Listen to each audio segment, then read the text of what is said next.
இன்னொரு நாள் முதல்ல நீங்க சந்திப்போம். வந்து விசிகால இருந்து விலகிட்டீங்க. அதுக்கு திருமாவளவன் என்ன சொல்றாங்க, அவர் வந்து துடிப்பான அரசியல் வந்து மாற்றத்திறனுக்கு ஏற்படும்னு நினைக்கிறாரு.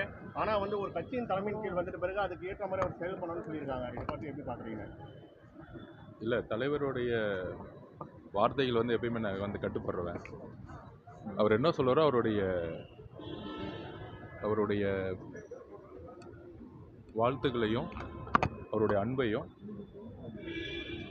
அவர் சொன்ன அட்வைஸையும் எடுத்துக்கிட்டு கண்டிப்பாக அவரோடய நான் பயணிப்பேன். ஆனா மழை வெள்ளங்களோட பாதிப்புல வந்து பாத்தீங்கன்னா தமிழக அரசு வந்து பாரபட்சம் காட்டுறதாகவும் அதே மாதிரி இந்த தென் மாவட்டங்கள் மற்ற பகுதிகளில் வந்து அதிகமாக நிதி கொடுக்கப்பட்டு வட மாவட்டங்கள் வெறும் 2000 ரூபாய் பிச்சை போடுங்கன்ற மாதிரி வேல்முருகன் வந்து கேட்டுருக்காங்க. இது எப்படி பாக்குறீங்க? இன்னும் கொஞ்ச நாள் அவரையும் வந்து சங்கின்னு சொல்லிடுவாங்க. அதே போல வந்து பாத்தீங்கன்னா அரசியல் கூட்டணி நேரத்துல தலைவர்களுக்கு வந்து மரியாதை தராங்க. ஆனா வெற்றி பெற்ற அமைச்சராயிட்ட பிறகு அவங்களோட உதவியாளர்களை விட்டு எங்களுக்கு வந்து கூப்பிடுறாங்க. இது வந்து ஒரு எப்படி பாக்குறீங்க சார்? இது